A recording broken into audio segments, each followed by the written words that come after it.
Entonces el seminario Crisis y Transformación justamente trata de eso, ¿no?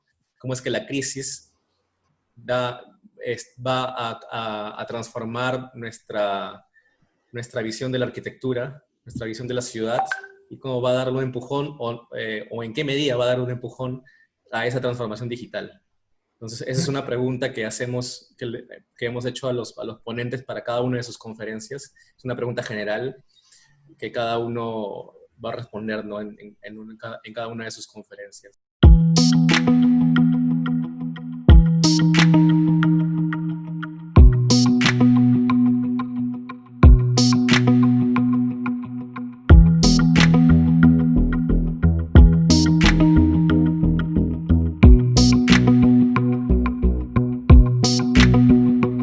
Roy es egresado de la Facultad de Arquitectura, Urbanismo y Artes de la Universidad Nacional de Ingeniería.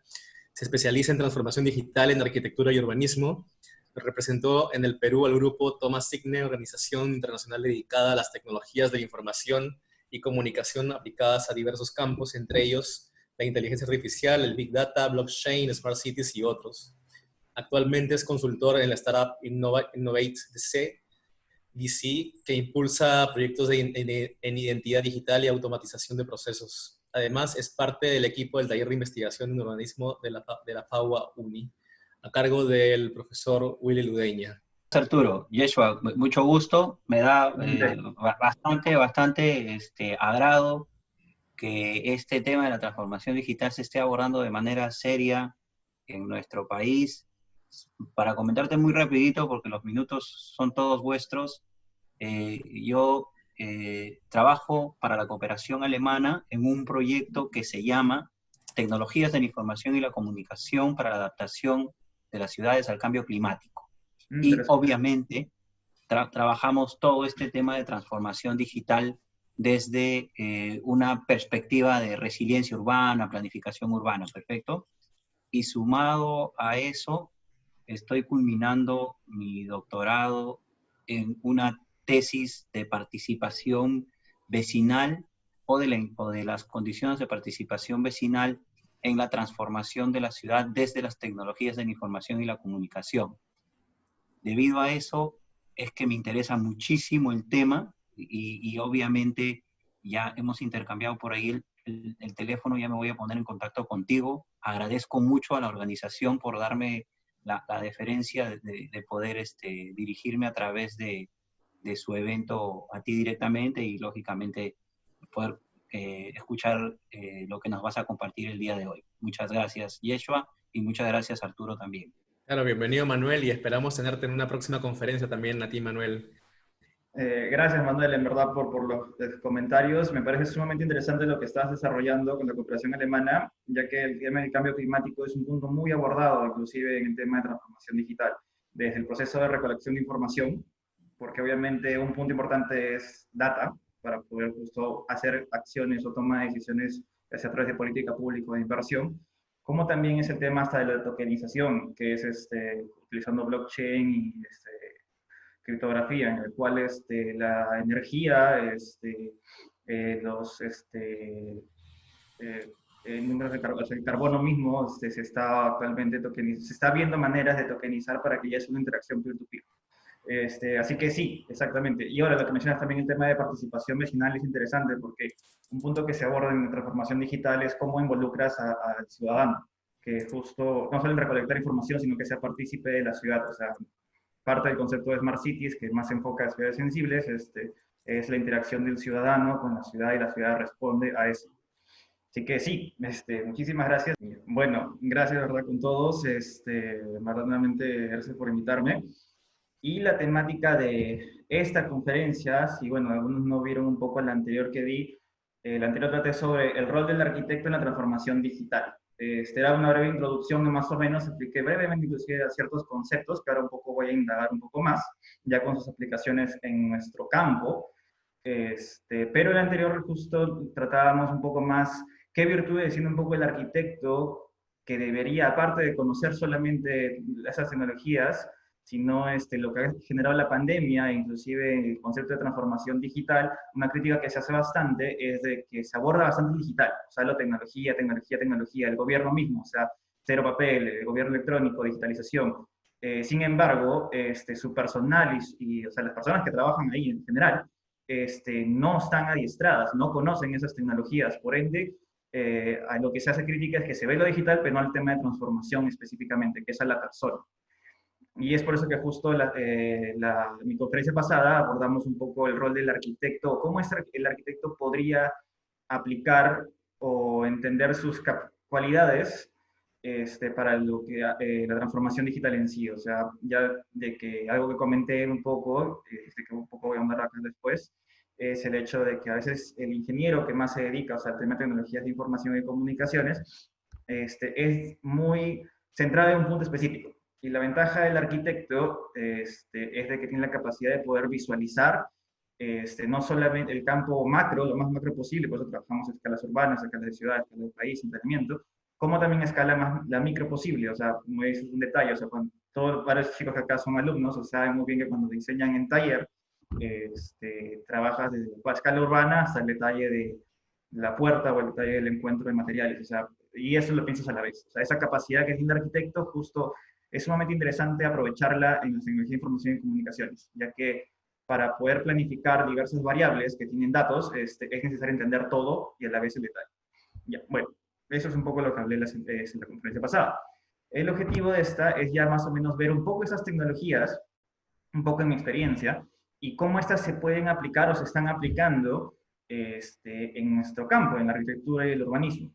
He tocado Smart Cities, inteligencia, Internet de las Cosas, blockchain, Big Data, y obviamente, si bueno, saben un poco menos el cronograma, mi siguiente es ciencia de datos, que ahí justo deliberadamente determinado para exponer un poco más también lo que es ya inteligencia artificial y hasta machine learning.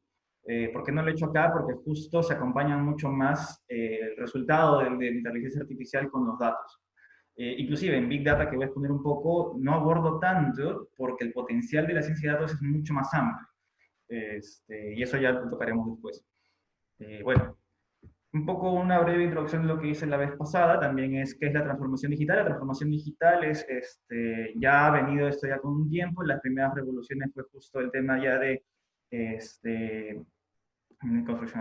trabajo a vapor, la máquina, la computarización que se dio en los 80, 90, y actualmente lo que llama ahora Industria 4.0, que está relacionado con la transformación digital, ya es lo que es la conectividad. No solamente en el 2009 la ONU determina que el Internet ya es una necesidad tan vital como el agua. Y inclusive ahora con la crisis que ha pasado por la pandemia, la conectividad ya se ha vuelto esencial. Por eso es importante mencionar justo eso y la necesidad de hacer este proceso de transformación digital. Bueno, algo que expliqué también un poco en la conferencia para dar una breve introducción era el tema de la industria 4.0. Y acá son más o menos todas las tecnologías más conocidas o las que abarcan en sí un poco ello, que es Big Data, análisis de procesados y analizados y clasificados según determinadas variables, la computación en nube, obviamente esto se utiliza bastante, dado que ya no tienes grandes archivos almacenados, sino es netamente virtual. La ciberseguridad, porque obviamente todo es información, actualmente se le conoce al nuevo petróleo la información. Por ende, esta información, hay información que es abierta, datos abiertos, o también hay información que es sumamente sensible, que es, por ejemplo, la información personal, o sea, que se rige, inclusive acá en Perú teníamos la ley de protección de datos, en la cual, o sea, sí existe ciertos niveles y filtros de ciberseguridad. Dentro de esto también está lo que es la blockchain tokenización, que son ya una red de transacciones, Internet de las Cosas, que ya es una interacción entre objetos y el ciudadano, y todos a través de justo de las redes, o sea, puede ser Wi-Fi, puede ser Bluetooth, puede ser las que estén disponibles. De ahí pasamos a también lo que hay otros conceptos que son identidad digital, que en este caso es ya la virtualización del ciudadano, que eso inclusive conlleva un siguiente concepto que es el gobierno digital, que es ya un estado netamente virtual o digitalizado en la mayoría, automatizado inclusive.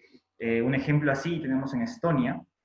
Estonia, todas y todos sus trámites son realizados de manera virtual, desde la generalización del historial clínico hasta los trámites de inmobiliarios, registro de predios, gestión de licencia de obra. Que en general todo eso, por así decirlo, se relaciona ya al concepto de Smart Cities, que es ya todas las anteriores tecnologías que he mencionado, inclusive las que están inclusive después, ya dentro, en conjunto, haciendo las ciudades. Es mucho más complejo, o sea, es lo que abordo un poco después, pero sí, es casi la suma de varias tecnologías dentro ya interactuando en la ciudad y el ciudadano. Aparte está lo que es integración de procesos, que en este caso ya es un tema de automatizar, el tema de relacionar un determinado proceso con otro, eliminar la tramitocracia, que es un problema, por ejemplo, en el Estado. Está el tecnología que es la robótica, que en este caso ya hay conceptos en robótica en el cual uno acompaña al ser humano, hace tareas que no hace el ser humano, o también magnifica sus cualidades. Por ejemplo, pueden darse robótica, como es, por ejemplo, las prótesis, que complementa al ser humano, los exoesqueletos, que aumentan o magnifican sus capacidades, como también robots que hacen labores que no hace el ser humano, que, por ejemplo, ya en construcción se está dando. Aparte tenemos lo que es parametrización, un poco lo que expuso inclusive Héctor la semana pasada en el tema de lo que dio de la supermanzana, que a través de parámetros lograba poder determinar un determinado escenario o escenarios posibles que se puede hacer a través justo de determinados criterios o indicadores. Que inclusive ya más adelante esto puede ya desenvolverse en inteligencia artificial, ya que esta se acompaña ya con datos ya procesados, y también eso sigue con machine learning. ¿Por qué? Porque ya cuando uno tiene la máquina, aprende como si fuera un bebé. Tú le enseñas una determinada cantidad de datos y mientras más datos vayas ingresando a la máquina, esta va puliendo sus respuestas. Otros puntos más está la hiperconectividad, que justo es el tema de las redes. Igual, o sea, en el tema de diseño urbano se considera el tema de la hiperconectividad. ¿Por qué? Porque, por ejemplo, si hay conceptos en tema bioclimático, sostenibilidad, de, por ejemplo, evitar lo que son las islas de calor por el tema de ventilación, de la misma manera se ve el tema de hiperconectividad para justo evitar de que la señal de Internet o Wi-Fi 4G, 5G, lo que esté evolucionando, no sea cortada o interrumpida por, en este caso, justo las edificaciones.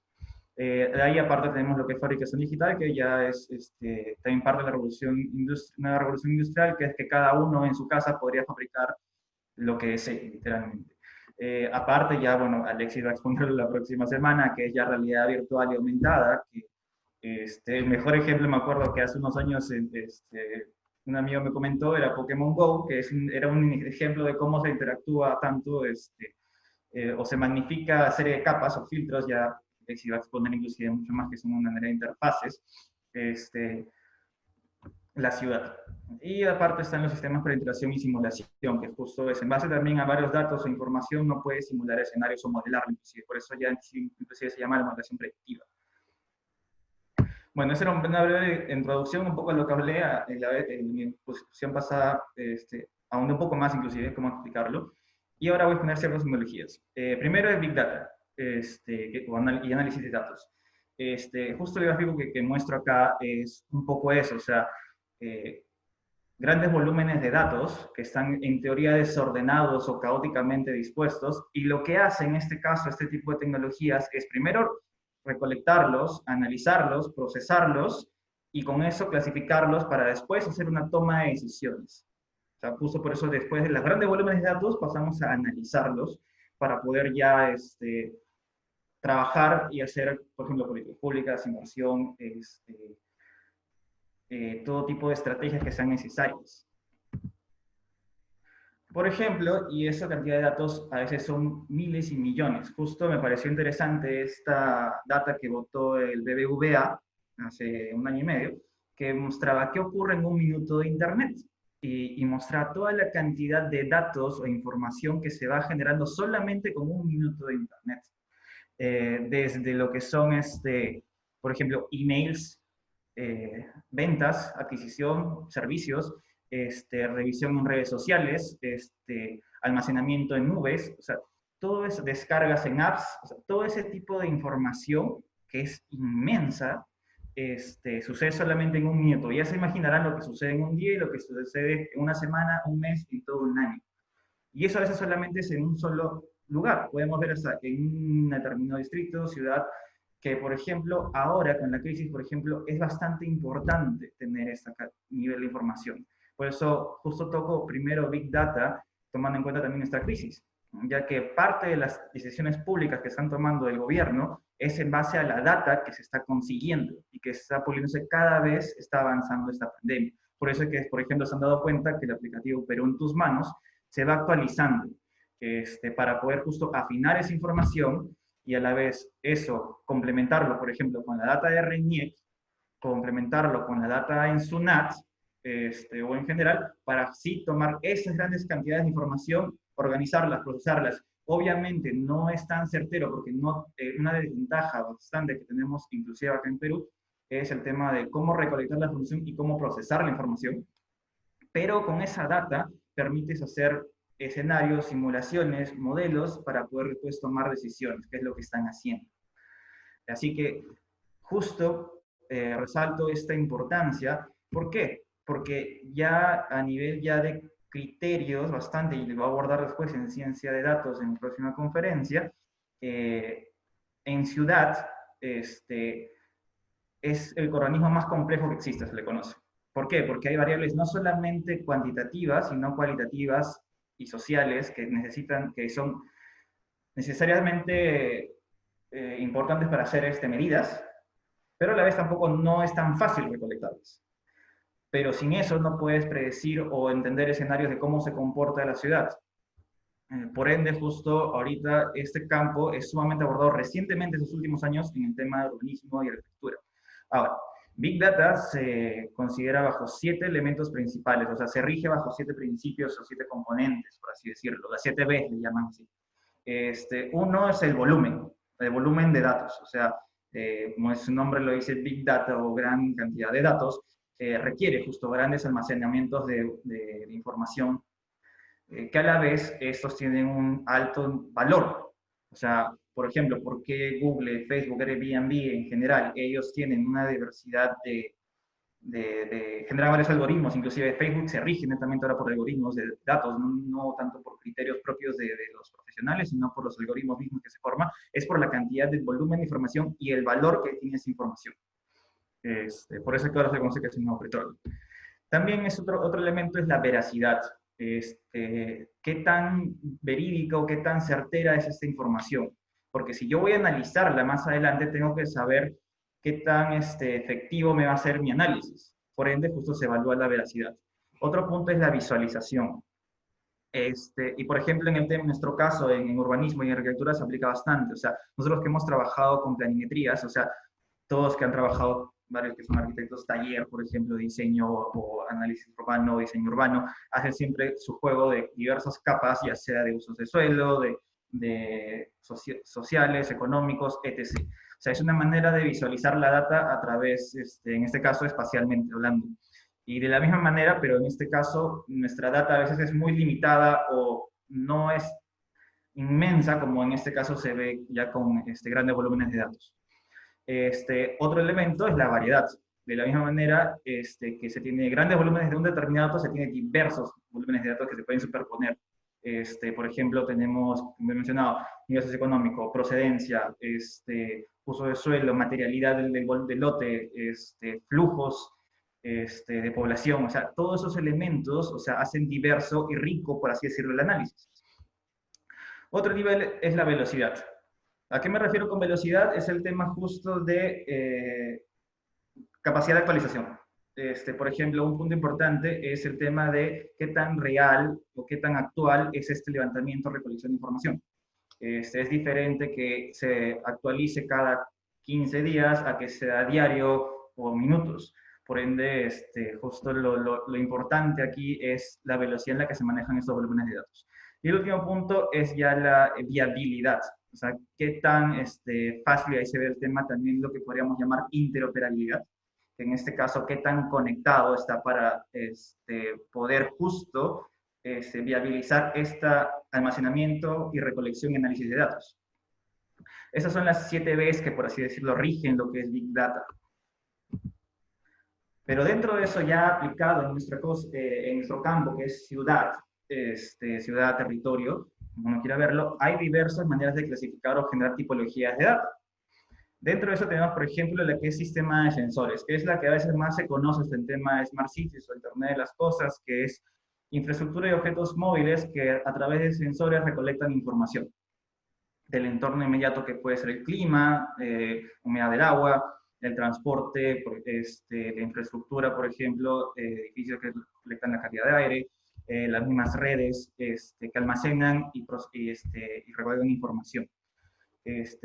Inclusive acá en la UNI existe el laboratorio de Smart Cities y uno de sus principales puntos que abordan bastante es el tema de sensores para recolectar, en este caso, data ambiental, que es un proyecto que están trabajando actualmente.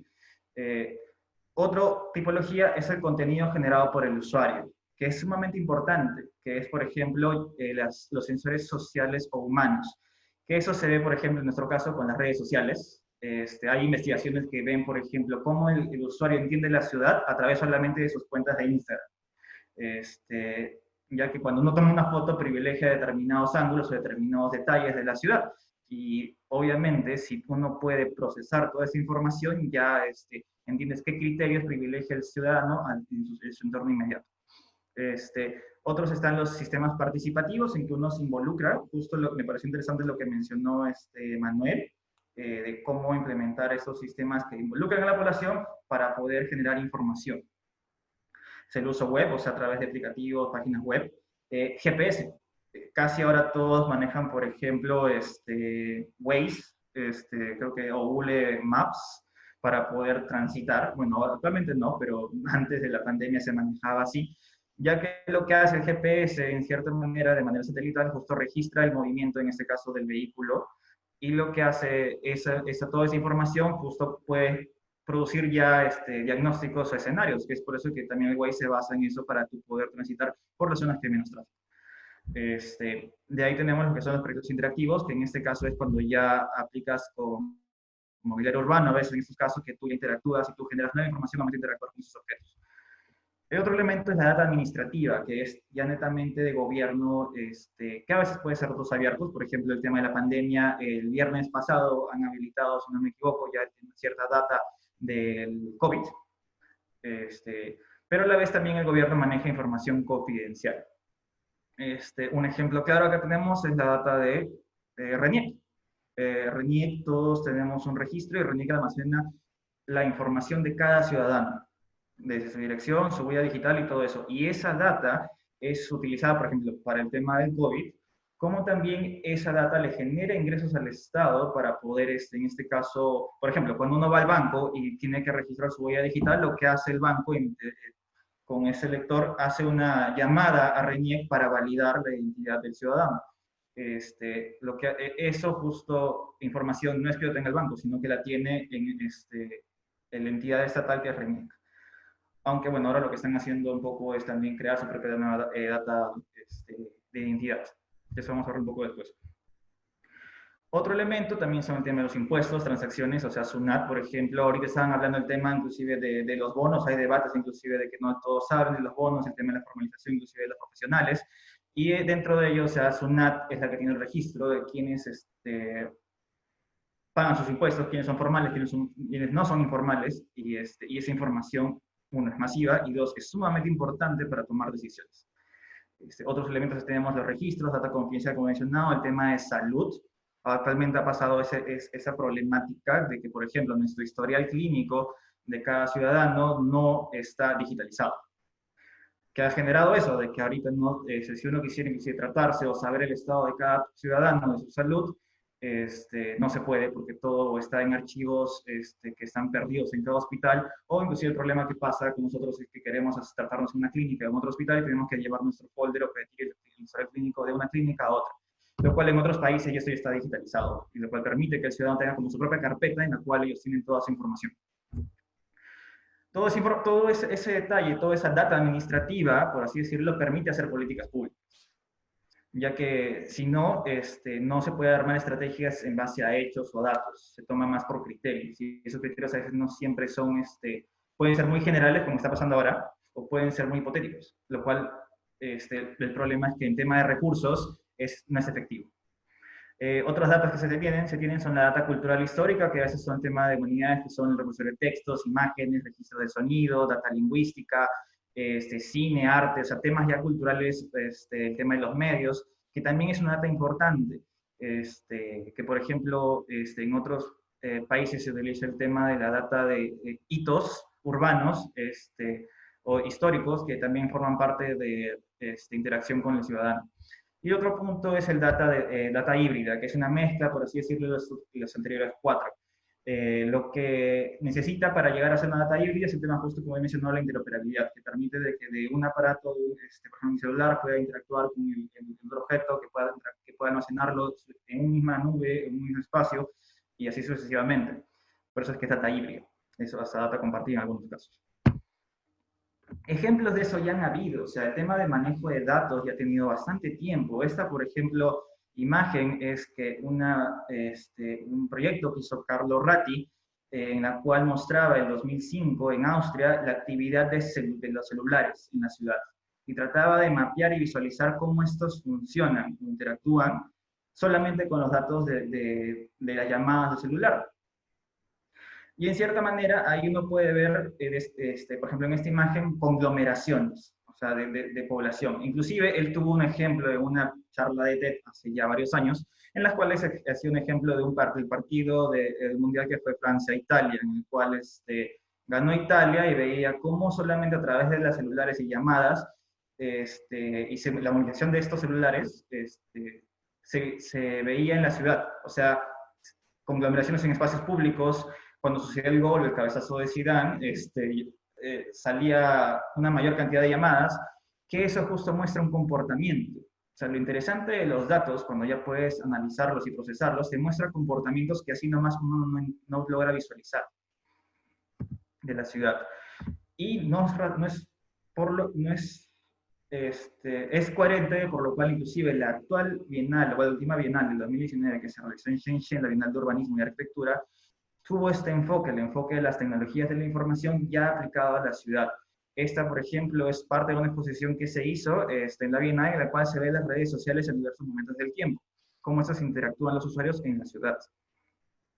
Por ende, es algo que ya se está realizando y ya se está empezando a visualizar. Antes no se había hecho a un nivel más detallado, por el hecho de que la capacidad de los procesadores, el hardware, por así decirlo, no tenía el suficiente soporte para poder aguantar esas cantidades de información. Actualmente sí, y es por eso que se puede hacer una mayor cantidad de recolección de datos, análisis y procesamiento hasta predictibilidad.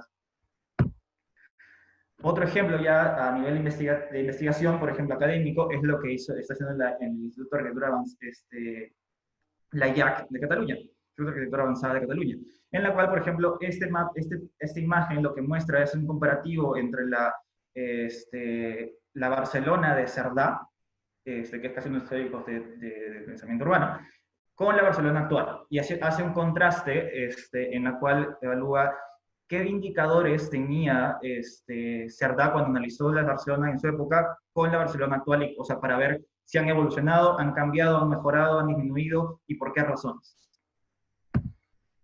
Lo cual permite ya inclusive más adelante hacer ya unas simulaciones, porque uno dice, no, pero esta información al final, ¿qué hago con ella? Lo que yo hago con ello, ya puedo hasta simular qué puede pasar en base a la data. O sea, yo puedo determinar, por ejemplo, este es otro proyecto del Instituto de Arquitectura Avanzada de Cataluña, en la cual, por ejemplo, se ven simulaciones mensuales de una determinada ciudad. Para ver cómo esta interactúa. Este es un tema justo de usos. A la vez, también, si vemos una escala mucho más detallada, se puede ver simulaciones, por ejemplo, de flujos. En este caso es un proyecto que hizo Carlo Ratti, en la cual ve flujos vehiculares, o sea, como el tema de las intersecciones. ¿Qué pasaría si es que inclusive yo puedo ya computarizar o ya, por ejemplo, el tema del vehículo autónomo? Veía qué tanto es cuando sucede una intersección con vehículos que están manejados por personas, pues, tradicional, por así decirlo, como un vehículo autónomo. Y hacía una simulación, porque eso todavía no existe, pero justo con información se puede realizar. Y me dice, pero ya, eso es en tema urbanístico, pero en tema de diseño, en tema arquitectónico, ¿cómo lo puedo yo entender? Bueno, un ejemplo que se ha hecho actualmente, recientemente, para ser sincero, es la oficina de Samsung en Silicon Valley. Y lo que ellos han hecho, con esta información, por ejemplo, ellos hicieron simulaciones. Una simulación, por ejemplo, de su modelo de su edificación, para poder ver el flujo de su población, desde sus trabajadores. Y esa interacción o esa lectura de un día de trabajo más que el tema inclusive de calorías que pueden generar, generó una nueva estrategia de diseño, que fue, por ejemplo, si pueden ver este patio interno, que es de formas medias curveadas, en cierta manera, originalmente era rectangular, pero lo justo, la data que le permitió hacer, para hacer una simulación inclusive, hizo de que es mucho más factible el tema de flujos y visibilidad entre los trabajadores, que era uno de los objetivos que tenía el arquitecto que diseñó este edificio, para hacer ese cambio. O sea, lo que quiero decir con esto es que en base al manejo de datos, uno puede hacer simulaciones o análisis, y eso también desemboca en una toma de decisiones, tanto a nivel, como hemos visto, urbano, como también a nivel arquitectónico.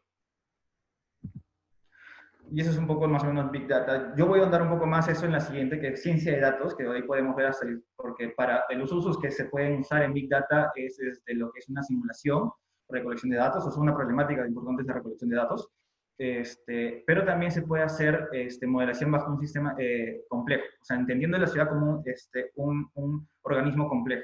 ¿Por qué digo un organismo complejo? Porque ahí ya tú tocas un elemento que es la probabilidad, el tema de la aleatoriedad, que justo es la riqueza del ser humano, que es el ser social hace de que su toma de decisiones no es tan determinada. O sea, si bien es cierto, yo puedo tener un comparativo de 2 viviendas o 2 distritos o 2 ciudades, en las cuales puede tener similares condiciones, similar nivel socioeconómico, similar procedencias en algunos casos, nivel educativo, etc., pero aún así su toma de decisiones va a depender hasta de cada lote. Por eso se le conoce como el concepto de aleatoriedad. Que en el pensamiento de la ciudad como un sistema complejo para hacer modelamiento matemático y más adelante predictivo, con datos obviamente, ya es sumamente más interesante, dado que no solo te plantea un determinado, o sea, si sucede A va a suceder B, no. Si sucede A, sucede escenario B1, B2, B3, B4, B5, según la necesidad. Y eso puede verse a escala urbana, puede ver ese tipo de crecimiento de población. O sea, por ejemplo, el tema de un proyecto que hemos realizado el año pasado en la universidad, que era entender la informalidad de Lima, tomando como un caso de estudio en la cual se trataba de entender un comportamiento bajo este pensamiento complejo, como también puede verse una escala hasta de vivienda. Yo puedo entender el flujo de cada persona y ver justo este carácter de aleatoriedad para ver qué escenarios se desenvuelven en la vivienda misma. O sea, el nivel de análisis puede llegar de escala macro como escala micro. Pero eso lo vamos a tocar un poco después ya en la siguiente conferencia. El concepto de identidad digital, ¿por qué lo toco? Que justo es la virtualización del ciudadano, es porque ya más adelante, cuando tocamos el tema de Smart City, inclusive, es necesario entender la identidad. O sea, ¿qué quiero decir con eso? Porque la identidad tiene diversas escalas. Justo ese es un gráfico que hizo el Banco Mundial, que simplifica muy bien lo que es la identidad, ya que nosotros tenemos 4 niveles, por así decirlo. Lo que uno es, que es edad, sexo, domicilio, huella dactilar, cara, o sea, la biometría, por ejemplo, facial o física. Lo que uno sabe, por ejemplo, mi contraseña, mi PIN, mi contraseña de correo, etc. Tarjetas de crédito, por ejemplo. Lo que uno tiene ya es el documento que dice quién soy, que soy Yeshua Roy, por ejemplo, mi DNI, mi celular, mis tarjetas de banco, etc. Teléfono móvil, por ejemplo. Como también el otro es lo que uno hace, que es ya mi comportamiento. O sea, por ejemplo, mi tono de voz, mi movimiento corporal, mis gestos, mi manera de hablar, que en ese aspecto, cada uno de ellos tiene un determinado nivel que dice ser quien uno es. Por eso se les conoce como escalas de identidad. Y no sé si se han percatado que, por ejemplo, a nivel en general, para poder validar la identidad de una persona, se necesitan primero 2 de esas escalas. Si se tiene más, es lo ideal, pero normalmente mínimo se les requiere 2. Un ejemplo, con las tarjetas de banco, tarjetas de crédito que uno maneja. Si se han dado cuenta, ustedes manejan la tarjeta, que es el objeto que uno tiene, y dice que es de uno, o sea, mi tarjeta de banco o mi DNI inclusive, y lo que uno sabe de esa tarjeta, por ejemplo, la contraseña. Por ejemplo, para yo hacer una transacción bancaria, yo tengo que validar mi identidad con el objeto y con lo que yo sé de ese objeto. En otros casos, inclusive en otros países, se ve el tema de identidad ya a mayor escala. Por ejemplo, hay tarjetas que tienen reconocimiento dactilar, que tú lo reconoces dactilarmente y esa tarjeta activa un PIN automático y temporal. Se activa y abre la tarjeta y de ahí se desactiva y se vuelve a crear un nuevo código, un nuevo PIN. Que ahí es donde ya interactúas mucho más. O sea, que acá todavía no se aplica porque obviamente es más complejo, es más costoso. Pero así hay el tema. Por ejemplo, otro elemento es el tema de la biometría, que es, por ejemplo, la lectura a través de una cámara. Por ejemplo, nuestros DNIs actualmente están haciendo el proceso en RENIEC para hacer el reconocimiento biométrico. No muy efectivo todavía porque toman una foto y una foto te registran, pero el tema de biometría tiene que ser por lo menos unas 60 imágenes para poder registrar las facciones del ser humano. Por eso que a veces, no sé si se han dado cuenta, cuando tienen su celular y les pide el reconocimiento facial, les hace hacer determinados movimientos. Es porque toma una serie de imágenes para poder justo detectar todas las características biométricas de su cara. Ya que con eso es que puede justo determinar quién es la persona que está propietaria, en este caso, del celular. Ahora, eso es el tema de identidad. Esto se convierte justo, esas 4 escalas pueden caracterizarse ya de manera virtual. Por eso se le llama después lo que es identidad digital, en la cual se tiene la declaración de identidad, como son contraseñas, lo que yo digo, lo que yo hablo, la verificación de documentos. Por ejemplo, a veces, no sé si ya todos saben de que existe el DNI electrónico, y el DNI electrónico tiene una firma digital. ¿Qué quiere decir eso? De que es una validación o sea, si yo quiero hacer un documento, ya no necesito yo firmarlo en físico y hacerlo notarialmente, validarlo y digitalizarlo después, sino que simplemente a través de supuestamente mi DNI electrónico yo puedo firmar. En otros países, como en China, ya eso es sumamente utilizado para todo, tanto de transacciones como también para interacción, ingresar. O sea, por ejemplo, ahorita con el COVID lo que hace uno es el celular, lo que hace el WeChat, por ejemplo, que es el WhatsApp chino. Primero te genera un código QR y ese código QR con eso tiene registrado tu información. Lo que yo hago ahí, por ejemplo, para saber si yo he tenido COVID, como ya me han registrado, yo para entrar a un establecimiento lo que hago es, hago que la entrada tiene un registro, una cámara que registra mi código o mi QR, y con eso verifico si es que, uno, yo he estado infectado, por ende estoy en código rojo, o código amarillo si es que he interactuado con alguien que estuvo contagiado. Por ejemplo, es lo que están haciendo actualmente en China en el tema de identidad y cómo hacer estos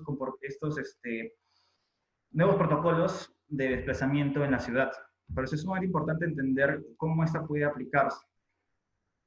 El tema de la verificación biométrica y también, bueno, cuando uno tiene estas validaciones, por ejemplo, estas mínimas 2 o puedes tener más, obviamente hay una tercera parte que te lo puede acreditar, como en nuestro caso físico es un notario a veces. Inclusive parte de lo que se está viendo es el tema de la virtualización de los notarios. Ahora, ¿por qué toco este tema en nuestro campo, que es arquitectura, urbanismo? Justo en la Bienal del 2019, tanto Vini Mas como Carlo Ratti hicieron una evaluación del reconocimiento facial. ¿Por qué? Porque como esa información, en el caso, por ejemplo, en China, que toda esa información está registrada, ya se pierde un poco el control de la libertad propia y la privacidad del ciudadano en su propio entorno. No sé si se han dado cuenta por las protestas que hubo en Hong Kong, varios de los protestantes usaban, en este caso, un paraguas. Porque lo que hacía el paraguas era evitar que las cámaras que registran todos los ciudadanos no establezcan de que esa persona es la que está protestando. Porque como el Estado tiene un total control de la información de esa persona, puede ejercer determinados niveles de poder. Es como casi un mundo, 1984 aparece en la realidad, algo así, pero lo importante justo de poder entender estos conceptos de identidad y la importancia que es mantenerlos, uno a nivel privado y otro que el ciudadano debe decir qué comparte y qué no comparte, puede prevenir que justo ciertos poderes puedan justo ejercer sobre el ciudadano y dándole ciertas libertades. O sea, por eso es que fue justo importante ese debate en la semana pasada. Ahora, esta también identidad me permite un siguiente paso en el tema de tecnologías, que es el Internet de las cosas, que es como decir infraestructura interactiva. Acá se ha hecho conocido, creo que ya todos tienen a veces Alexa, Siri, etc., que estos interactúan con su vivienda, objetos, etc. Por eso son diversos objetos. Internet de las cosas se maneja. El objeto interactúa a través de redes para ejercer una determinada acción, por así decirlo. Ahora, ¿cómo funciona? Así de simple. O sea, uno tiene objetos que son como sensores, ya sea temperatura, voz, etc. Nuestro celular a veces funciona, la refrigeradora, el televisor, dependiendo, ya hay diversidad de objetos, que esta información la recolectan, la procesan, la registran, por eso es que a veces ya reconocen la voz de la persona o reconocen ciertos patrones, porque justo también analizan la información y generan patrones. Por ejemplo, cuando uno llega ya saben, te prenden si ya tienes un registro de que escucho jazz cuando voy a entrar, ya saben que yo ingresé y por ende me tocan música jazz, es un ejemplo. A un determinado nivel, porque es limitado. Pero esto se almacena en una nube. Y esta nube registra esa información, la procesa, la analiza y genera una acción. Por eso después sigue a actuadores. O sea, por si tienes un sensor, que puede ser un objeto, o en este caso puede llegarse a nivel de una vivienda, un edificio, una universidad, hasta toda una ciudad, y esta información que han recibido ejercen una acción, una determinada decisión. Por eso, ese es el principio básico de lo que es el Internet de las Cosas.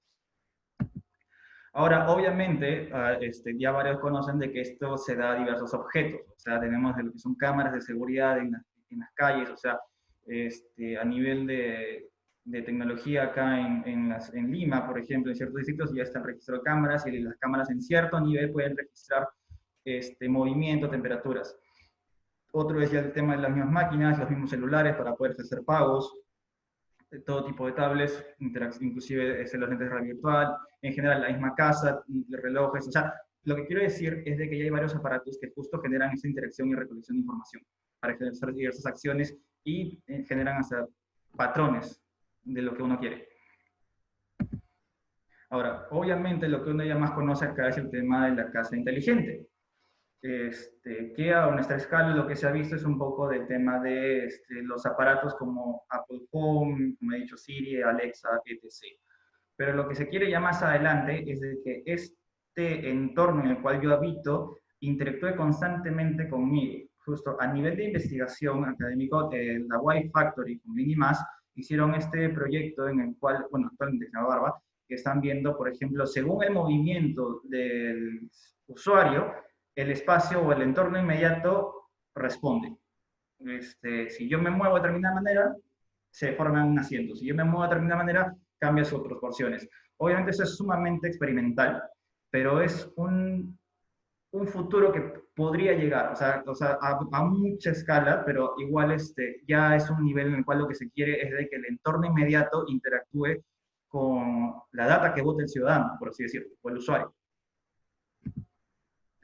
Otro ejemplo, ya a una realidad un poco más cercana, es lo que planteó inclusive Carlo Ratti en el pabellón en Milán, un pabellón en Milán, si no me equivoco, en el cual lo que hace es, usa el agua como una fibra óptica, en la cual esta produce información, o sea, generaba imágenes, como a la vez también podía sentir si una persona se acercaba o no, y abría y le permitía el ingreso de la persona. O sea, ya el objeto, en este caso la infraestructura, interactuaba con el usuario. Es por eso de que el año pasado Microsoft se asoció con estudios arquitectónicos en Estados Unidos para justo ver parametrización y implementación de sensores en materiales que están destinados. O sea, es un proyecto de investigación, todavía no ha llegado a una escala comercial, pero lo que están haciendo es investigando cómo estos materiales pueden interactuar con el clima, a la temperatura, a la humedad de cada usuario, para que estos puedan responder ante esos datos que se están generando. Y dicen, pero ya, eso es una escala mucho más utópica. Y además, también, eso cuesta bastante. O sea, no, ¿cómo lo puedo aplicar, por ejemplo, a una realidad más latinoamericana o social? Obviamente son diferentes escalas. Y justo algo que me permitió aprender hace unos años en un proyecto de investigación que hicimos con la UNI, es un proyecto llamado Proyecto AINI, que era de vivienda energética, es otro concepto, otro tema en sí. Pero un punto que abordamos es el tema en domótica, que era el tema de sensores. En dos maneras la aplicamos para el tema de la vivienda, y más en una vivienda social, ¿no? Porque diría, ¿por qué aplico en teoría este tema de Internet de las Cosas, de una menor escala, por así decirlo, porque son sensores en alguna acción, en una vivienda económica? Uno, el tema de iluminación. Teníamos en un ambiente, en la zona social, que era de 20 metros cuadrados, ya no me acuerdo muy bien, en la cual teníamos determinada ubicación de las luminarias, y esas tenían sensores. Pero lo que queríamos demostrar es que actualmente uno prende su luminaria y está igual, o sea, la iluminación es es igual por más de que yo estoy concentrado en un solo espacio, en un determinado punto de esta área, y la otra área está iluminada de manera igual, lo cual que genera un gasto de energía que es traducido en un gasto económico. Lo que hacen los sensores, justo lo que permite hacer de que en base a mi movimiento o mi temperatura, pueda la infraestructura detectar dónde estoy y solamente ahí ser más efectivo con los recursos. En este caso, la iluminación. Y ahora, ¿por qué en una vivienda económica es importante eso? Porque a largo plazo, mientras más ahorro, porque obviamente no estoy iluminando todo el ambiente, sino estoy iluminando solamente donde yo estoy utilizando mi espacio, no consumo tanta energía, lo que al final se traduce en dinero que no estoy gastando. Y otro ejemplo era el tema de que aplicamos en la circulación que al momento de pisar una determinada circulación se encendía la luminaria. Eso nos basamos en el efecto piezoeléctrico, que se le llama, que es cuando uno ejerce presión en un determinado objeto o un determinado material, se genera electricidad. Eso lo tradujimos, porque obviamente este proyecto era multidisciplinario. Yo no soy yo soy ingeniero físico. En este caso tenemos un equipo increíble que logramos plantear diversas cosas, innovaciones en cada tema, bajo el enfoque de vivienda social. Y lo que hacía es justo en la circulación, donde sucedía mayor cantidad de movimiento, se ejercía mayor presión, obviamente, en el piso, lo cual generaba que, uno, prendía la luminaria y también generaba, producía energía que podía ser después ahorrada o vendida a la red. Por eso es que sí se puede ver el tema de Internet de las Cosas o el tema de interacción con la infraestructura, por así decirlo, porque en este caso era netamente con sensores, no usábamos mucha red, bueno, se da con Arduino, pero no era el tema con Internet, por ejemplo, para en sí beneficiar al usuario, no solamente porque quiero implementar tecnología, sino que esa tecnología tiene un criterio, un porqué, que eso es a veces lo que falta, porque a veces lo que sucedía con ingenieros que he tratado es de que ellos implementan las tecnologías, pero no hay el criterio del por qué están implementando esas tecnologías, solo quieren implementarlas. Por eso es de que eso hay que tener bien claro en cómo aplicarlo. Otra tecnología que un poco, y lo que he tocado ahorita, hemos visto Big Data, hemos visto un poco de identidad y hemos visto un poco de Internet de las Cosas. Que todas ellas, por así decirlo, recolectan y almacenan un poco Big Data información. Obviamente esa información, aparte de ser almacenada, tiene que ser protegida. Y es lo que hace un poco el blockchain, a través de criptografía, que es algoritmos matemáticos, que pueden generar claves cerradas, claves públicas, por así decirlo, y después tokenizarlo, porque es un tema de transacción. Lo que me permite es, uno, trazar, y como un libro digital contable, y a la vez proteger de que esta información sea vulnerable. Ahora un poco os voy a explicar. Por ejemplo, ¿qué es el blockchain? A veces, cuando yo tenía que, en el trabajo en el que estaba, me explicaban a mí, también yo tenía que explicar, tanto a nivel conceptual como a nivel técnico, hacía este ejemplo, o sea, de que unos alumnos habían estudiado para un examen, no habían terminado de estudiar, y trataron de hacer una jugada con el profesor. Así que ellos días después lo que hicieron fue simplemente decirle al profesor de que habían pasado un accidente, están todos ojerosos, que había pasado un coche con su carro, y si bien es cierto ellos salieron ilesos, pero tuvieron amigos que estuvieron heridos, y por eso pasaron toda la noche con ellos y no pudieron estudiar y terminar de estudiar. Bueno, el profesor lo vio, bueno, parecía creíble la situación, lo vio cansados a los chicos y mal, y les dijo, ya pueden darlo de acá unos días. Y los chicos lo que hacen es simplemente se ponen a estudiar, completan todo, estudian y se preparan muy bien para el examen, y van. ¿Y qué sucede? El profesor los pone allá, ustedes cada uno en una ala separada, y les da el examen. Ahora, ¿qué es lo que dice el examen? El examen les pregunta, bueno, para hacer previo, la historia justa era porque ellos le dicen que fueron a un matrimonio, pero el examen les pregunta nada de lo que habían estudiado. Les pregunta quién se casaba, a qué hora fue el accidente, cuántos autos estuvieron involucrados, el marca y el modelo del auto en que iban, y nombre de los amigos heridos. Y hace una nota. Si contestan todos igual estas preguntas, tendrán una nota sobresaliente. Que es un poco lo que en cierta manera hace el blockchain. Ahora voy a explicar por qué. Ya que lo que quiere hacer el profesor acá es no requerir a un tercero de confianza que valide que ellos han hecho eso. Lo que hace es que cada alumno, por así decirlo, es como un tercero de confianza que valide esa información. Y supuestamente, como ellos es una misma historia, debería ser igual. Por eso que tenían que dar datos concretos y proporcionar ese mismo nivel de detalle. Por eso es una de las principales virtudes del blockchain, que es elimina el tercero de confianza, o sea, para validar una transacción. Por ejemplo, o sea, que da fe del dato. O sea, si yo entrego mi celular a alguien, los que me están viendo, ya todos ellos son testigos de que yo entrego mi celular a tal persona. Lo cual hace que esa validación sea, uno, distribuida, no centralizada en una determinada persona, sino distribuida con todos los actores que están viendo o participando en la transacción. Y esta transacción queda registrada. Ahora, esto, como lo explico un poco mejor, el blockchain es un sistema tecnológico que conforma una red de nodos distribuidos que está, por ejemplo, hay redes en todo el mundo, o sea, una de las más conocidas es la Bitcoin, no es la única, hay Ethereum, etc., y en las cuales, bueno, también la de IBM, que es Hyperledger, en las cuales estos nodos en todo el mundo, que son como servidores o computadoras, porque es un tema, registran una determinada transacción. O una determinada información que se almacena criptográficamente. O sea, no es que yo, por ejemplo, guardo una foto y automáticamente esa foto se guarda tal cual está la foto. No, se convierte en un código matemático y ese código matemático se almacena en todos los servidores al mismo tiempo. Lo cual impediría el hackeo, porque si uno quisiera hackear esa transacción o vulnerar esa información, adulterarla, por ejemplo, tendría que hackear todos los servidores a nivel mundial. Por ejemplo, la red de Ethereum maneja más de 60.000 computadoras o servidores que hacen registro de una transacción. Lo cual, ¿qué permite eso? Que esa información o esa transacción, o que una transacción puede ser la compra de un bien, la compra de un servicio, la generación de un contrato digital, sea seguro. Por eso es que justo algo importante de esta tecnología es de que es casi imposible hasta ahora de hackear.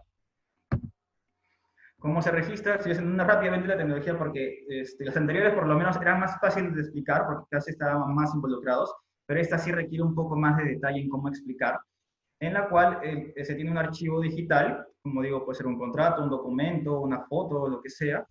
Creo un código, un archivo, un hash, como le llaman, que es un algoritmo matemático, en la cual esto se registra en un bloque o un servidor, que es la cual también se instala en diversos servidores. Y esos inclusive generan un registro trazado que no puede ser borrado. Eso es lo importante. Pues, y uno recibe este código y este código verifica de que este documento o este archivo digital ha sido registrado en tanta cantidad de servidores en tal hora, tal día y tal fecha por tal persona. Por eso es que ¿cómo trabajas? Se hace una transacción, puede ser, por ejemplo, en nuestro caso, una transacción, una compra de un celular, por ejemplo, estábamos en celulares, compro mi celular por internet, ya esa transacción, pues puede ser peer-to-peer, se valida de que se ha ejecutado esa transacción, se registra, se almacena, se crea el bloque y esta ya entra a toda la red. Por eso es que esta transacción no puede ser adulterada. Si ya la has hecho, ya no se puede borrar. ¿Qué permite eso? El blockchain para todo tipo de procesos, porque, por ejemplo, esto se aplica ahora en varios campos. Por ejemplo, Bitcoin se ha visto en el tema financiero, se ha visto en el tema naviero, se ha visto en el tema inclusive de energía, que es el tema de hacer transacciones de energía directamente, de vecino a vecino, por ejemplo. Da un tema de confianza, ahorro, inmutabilidad, automatización. Por eso es de que, por ejemplo, hicieron el tema de minería, un proceso que demoraba más de 7 a 10 días, lo ahorraron por contratos digitales, todo automatizado, y como eso queda trazado, registrado y es invulnerable y no hay error humano, se hizo en horas. Por eso garantiza una transacción, un proceso mucho más rápido y eficiente. Ahora, bueno, dicen ya de eso que tiene que ver con nuestra carrera, ¿cómo puedo aplicarlo esto a ciudad, esta tecnología? Curiosamente, la ONU ha creado lo que se llama Blockchain for Cities, que en este caso es una institución que están viendo justo cómo aplicar o qué virtudes tiene el blockchain para garantizar el funcionamiento o la efectividad en una ciudad o en un país en algunos casos. O sea, como dije, Estonia es un ejemplo de lo que es un país ya digital o virtualizado. Lo cual lo que permite en tema de ciudad son, por ejemplo, contratos digitales. O sea, ¿qué quiero decir con eso? O sea, ya la interacción ya no es, por ejemplo, alquiler es un ejemplo que también está en la gestión de territorio de propiedad, ya no es netamente por un documento en físico, sino que se ejecuta de manera virtual, queda trazada y registrada.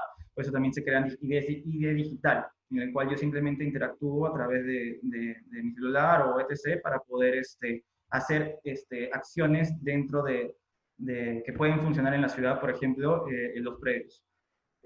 Obviamente eso genera una mayor interoperabilidad porque como da una mayor seguridad en las transacciones, evita justo de que, por ejemplo, digamos, un mobiliario urbano que ya tiene cierta recolección de información y todo, y la información que yo subo en este mobiliario, por ejemplo, o smart home en algunos casos, esa información ya no es fácil de hackear. Por ende, ya hay una mayor protección. Otro elemento que tiene la virtud del blockchain, como puede trazar, es como un libro digital, contable, por ejemplo, el transporte, o sea, la adquisición de tickets, el flujo de las personas, o sea, las transacciones mismas, de los mismos, por ejemplo, ya no tengo que usar, pagar monetariamente, sino con una tarjeta y tengo, token, pues es un token, y simplemente ahí realizar las transacciones, los pagos. gestión de los residuos de energía y el agua. Como he mencionado, o sea, Bitcoin es una manera de la moneda electrónica, pero lo que se está haciendo en otros casos es tokenizar determinados recursos. Uno es el agua, otro es la energía, por eso inclusive hay entidades que, por ejemplo, para el cambio climático se utiliza eso, o sea, el tema de la energía se quiere tokenizar. ¿Para qué? Por ejemplo, ya no tengo un tercero que es la central al que tengo que pagar la energía o en algunos casos te pueden vender la energía, sino que yo, por ejemplo, digamos, si yo sobregenero energía en mi vivienda, que ahora estamos viendo el tema de sostenibilidad, yo esa energía sobregenerada puedo venderla a mi vecino y eso me genera un ingreso, una retribución. Ese es, por ejemplo, de cómo poder usar la blockchain, porque es como un entorno virtual para poder hacer transacciones en el tema, por ejemplo, energético. Otro es el comercio electrónico, que es similar a eso. Otro es la seguridad de los objetos, el Internet de las Cosas. O sea, por ejemplo, hay Internet de las Cosas a nivel medicina. A nivel medicina yo necesito poder tener la certeza que mi información de salud, que es personal y confidencial, no sea vulnerada por nadie. Igual el almacenamiento de datos. Como bien he mencionado, en el Smart Home, Smart Building, etc., que se está ahora viendo, inclusive planteando en diversos proyectos, Snowhead plantea ahora un proyecto de oficinas que vea el tema como Smart Building, el almacenamiento de datos y la protección de esos datos almacenados es sumamente importante. Que ahora, viendo la otra escala, justo es el otro punto, que es la transferencia de la gestión urbana, la transparencia de la gestión urbana. Por eso es de que Perú, que ha tenido ciertos casos de corrupción, el blockchain es vital para justo poder trazar todo tipo de transacción. O sea, en un momento, inclusive, en la empresa en la que trabajo, vimos el tema de con el Secretaría de Gobierno Digital, ver lo que es esta declaración de intereses. O sea, ¿por qué? Porque lo que se quiere es proteger esa información. De la misma manera se puede ver con el tema de los predios, los registros, todo el tema de la gestión misma de las municipalidades, por ejemplo. Por eso es una trazabilidad en la planificación. Y de ahí lo que se genera ya es, o sea, justo lo que promueve es una trazabilidad. Ahora dicen, pero esto es a nivel urbano. Ahora, ¿cómo aplico, por ejemplo, yo que me dedico a la construcción o me dedico a lo que es arquitectura en sí? Bueno, en eso también hay cómo poder aplicarlo. O sea, como bien he dicho, como todo es ya digital, trazado, y por ejemplo, en base a contratos digitales, se puede eliminar pasos del proceso de construcción. Por ejemplo, elimino error humano, elimino procesos o costos operacionales o logísticos, automatizo, puedo monitorear, porque como puedo trazar cada acción desde la llegada del vehículo, la entrega de materiales, tú me entregas y como ya he verificado, tomo la evidencia, por ejemplo, esa evidencia la registro en la blockchain, se valida, de que está hecho, automáticamente se registra en un contrato digital y eso autoriza el pago a la persona. O sea, yo no tengo que hacer esa validación o un trámite externo o operativo, simplemente es automático. Por eso es que puede ahorrar tiempo. Lo cual en nuestro caso en construcción es vital ganar de construcción más rápido. Trazabilidad y seguridad del proceso de construcción. O sea, como yo puedo trazar todos los procesos, yo puedo justo registrar todo el proceso de construcción. Por ejemplo, si es que sucede algún inconveniente o problema con los actores que están en determinada etapa de construcción, esa información queda registrada. De la misma manera, por ejemplo, no he tocado, por ejemplo, en tecnologías lo que es trabajo colaborativo como BIM, de manera virtual, pero el blockchain justo a los niveles de colaboración, que por ejemplo, si no me falla la memoria, el nivel 3 en BIM justo es un nivel de colaboración alto, lo que hace el blockchain es asegura la información que yo trabajo en ese espacio. O sea, por ejemplo, esa información no puede ser vulnerable o alterada por otro actor que está interviniendo en ese mismo proyecto. Por ende, justo genera ese beneficio, esta tecnología. Otra es trazabilidad, monitoreo, certificación y fiscalización de la administración de los recursos y materiales. Un problema de lo que es la evasión de impuestos es el tema en construcción. SUNAT justo maneja eso, que es uno de los principales, el tema de las empresas de materiales. No tienen un registro específico del material X, y por ende, si yo monitoreo, certifico y fiscalizo, ya podría validar de que ese material con una determinada cantidad se está ejecutando de esa misma manera. Y no se está trayendo más material, pero se está presentando a menor cantidad, es un ejemplo. Mejora la administración de obra, obviamente, como todo que ha trazado y automatizado y registrado, ya todo puede ser a través del contrato digital. Ya no tengo que hacer transacciones de manera física, operativa o logística. Ahora, esto también puede ser reflejado para documentos. O sea, ¿a qué me refiero? Si queremos firmar planos de manera digital, lo que te permite esa tecnología es asegurar de que esa firma no pueda ser adulterada. Ya que, por ejemplo, lo que la firma digital no tiene, lo que el blockchain sí, es de que el blockchain, como queda registrado, no puede ser modificado porque ya es una historia. En cambio, yo si firmo digitalmente solamente, yo puedo contratar a alguien de TI y alguien de TI o no, un ingeniero de sistemas me puede modificar eso, que es posible. O sea, aparte de la firma digital, es que sí tiene ciertas vulnerabilidades que el blockchain no tiene. Y bueno, todo eso, más o menos un poco explicado un poco de estas tecnologías y cómo se puede aplicar. Ya lo hablo del tema de Smart City, que es ya la interacción del propio territorio con el ciudadano. El concepto de Smart City específicamente, o sea, hay algunos conceptos que justo he colocado, o sea, Platón, el ideal de ciudad como espacio ordenado, democrático, limpio, Marx, ellos también dan otros conceptos, pero lo crítica que se hace los teóricos, Carlos de Matos lo hace, Gil Ceredo, que son economistas, lo mencionan, es de que el concepto del término Smart City, y Carlos Ratti inclusive lo critica, es por la globalización y por el neoliberalismo. ¿Qué quiero decir eso? Es un concepto ya de consumo, ya que el concepto no es que sea smart, la ciudad no tiene que ser inteligente. Lo que justo Carlos Ratti menciona es de que la ciudad tiene que responder o ser sensible a las acciones que haga el ciudadano, tanto a nivel individual como a nivel de masa. Esas interacciones, esa data que va generando, ya sea haciendo sus determinadas actividades, hace que la ciudad responda, sea sensible a esa información y genere, como dijimos, a una menor escala que vimos con Internet de las Cosas,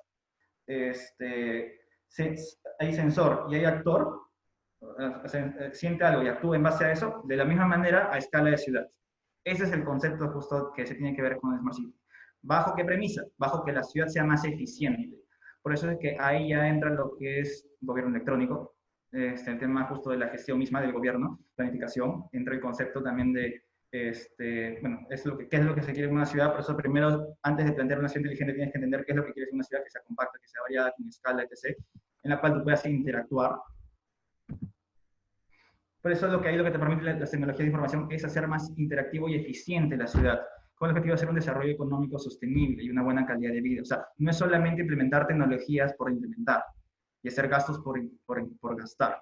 Les doy un ejemplo. O sea, yo que tuve el año pasado reunión con Huawei, porque Huawei en Shenzhen, que yo soy el 2016, ellos ya estaban aplicando, por ejemplo, el tema de las cámaras, o sea, a una menor escala, porque ya son más de 4 años, pero ahí tienen una mayor cantidad de tecnologías que acá, por ejemplo, no las aplican. Uno, porque la gente que las está destinada a eso no entiende, y dos, porque no ven, no tienen el criterio o la voluntad política que también da una voluntad económica para poder ejercer, porque ven, es simplemente por implementar, pero si supieran que en verdad lo que me ayuda a eso es para hacer más eficiente la ciudad, por ejemplo, en recolección de datos, que ahorita es tan importante, habría una mayor inversión, lo cual habría ahorrado tiempo. O sea, aparte por lo cual China ha podido atacar rápidamente la pandemia, ha sido justo por la capacidad de recolección de datos que tiene su ciudad. Por eso, justo lo que permite eso es ser una ciudad más eficiente. Por eso es lo que te permite ese tipo de tecnologías, en este caso el concepto de Smart City. Por eso la ciudad inteligente es un espacio que es capaz de escuchar, comprender lo que pasa en la ciudad a través de sensores, actúa en redes, pues el tema de hiperconectividad es sumamente importante, y generar plataformas que permiten justo crear a la manera digital, combinan lo digital con lo físico, para generar un desarrollo económico y social. Y bueno, más o menos he tratado de condensar un poco lo que son estas tecnologías y cómo poder aplicarlas, en este caso a nuestro campo de estudio. La conferencia pasada lo que hice fue explicar cada tecnología y brevemente, porque eran varias, un poco cómo estas funcionan o cómo podrían ser, para entender los conceptos, primero que nada, pero en esta ya he abocado ya a detalle, en ciertas tecnologías que pueden sumar cada una. Si se han dado cuenta, Smart Cities suma casi todas las tecnologías. O sea, ¿por qué? Porque la ciudad es un organismo complejo y por ende todas las tecnologías que son herramientas se aplican en este concepto, en este territorio. Bueno. Gracias, Yeshua. La conferencia ha estado bien, bien interesante y bien densa, súper, pero lo que lo hace más interesante todavía, ¿no? Porque hay tanto que aprender en realidad y como arquitectos recién estamos